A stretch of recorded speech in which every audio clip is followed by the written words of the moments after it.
کیا فرماتے ہیں علماء دین و مفتیان شرعی متین اس مسئلے کے بارے میں کہ ایک اسلامی بہن وفات کی عدت گزار رہی ہیں، ان کی پہلے شوہر سے ایک بیٹی ہے جس کی شادی ان کی عدت کے دوران ہی ہے، تو کیا یہ اسلامی بہن اپنی بیٹی کی شادی میں شریک ہونے کے لیے جا سکتی ہیں یا نہیں؟ بسم اللہ الرحمن الرحیم۔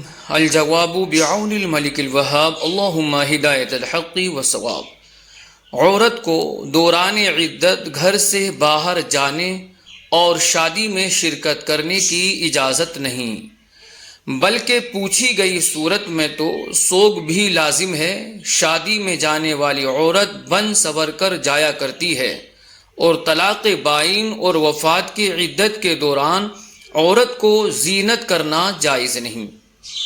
سوگ کے یہ معنی ہے کہ عورت زینت ترک کرے، یعنی عدت کے دوران عدت گزارنے والی عورت کسی قسم کے زیورات نہیں پہن سکتی، خوشبو کا استعمال کپڑے یا بدن پر نہیں کر سکتی، اسی طرح تیل سے بالوں کو سنوار نہیں سکتی، نہ ہی آنکھوں میں سرما لگا سکتی ہے۔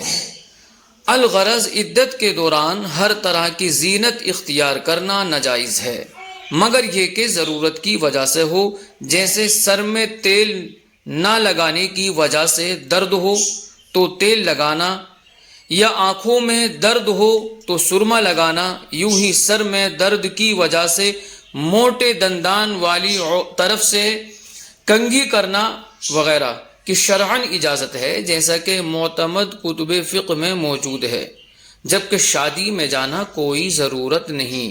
واللہ اعلم تبارک و تعالی ورسولہ اعلم، صلی اللہ تعالی علیہ وسلم۔